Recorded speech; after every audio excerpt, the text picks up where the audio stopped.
Hi, I'm Tim from ilis. Today I'm going to show you our StrainScope Cord Tester system. This is a device specifically designed for measuring cord stress in the container glass industry.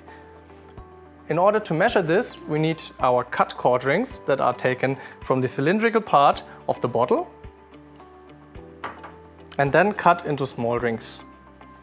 What we need to do is we need to look into the side walls in order to detect the cord stress accurately here.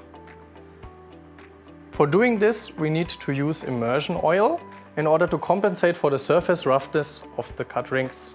In terms of sample preparation, it's important to have the ring cut at one point to release the annealing stress. Also, it's important to have the ring as parallel as possible cut and to aim for a ring height of about 1 centimeter. After we have put the ring into the Petri dish, we will first make sure that in the grayscale image there is no ring visible and perform a zero calibration. This is done to make sure that we are only measuring the cord ring and not the Petri dish or the other optical materials that may have stress in them.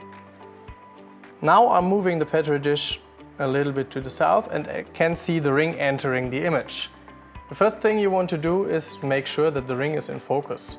You can adjust this by using the knobs on the rotary table here.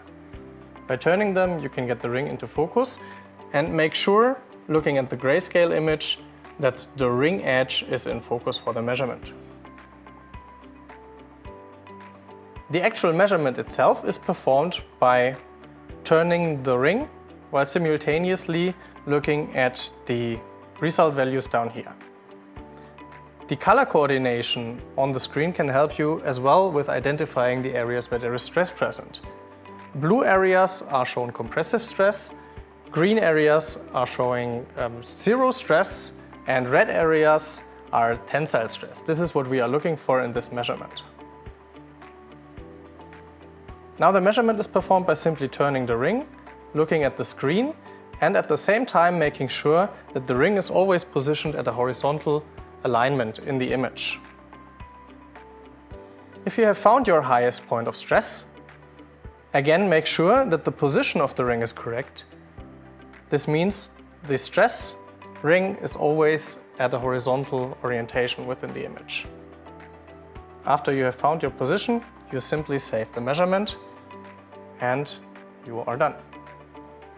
As you can see, the measurement is fast and easy. The device can be used directly at your production site, and since all calculations are done by the system, it is very user independent. Thanks a lot for watching. I'll see you in the next video.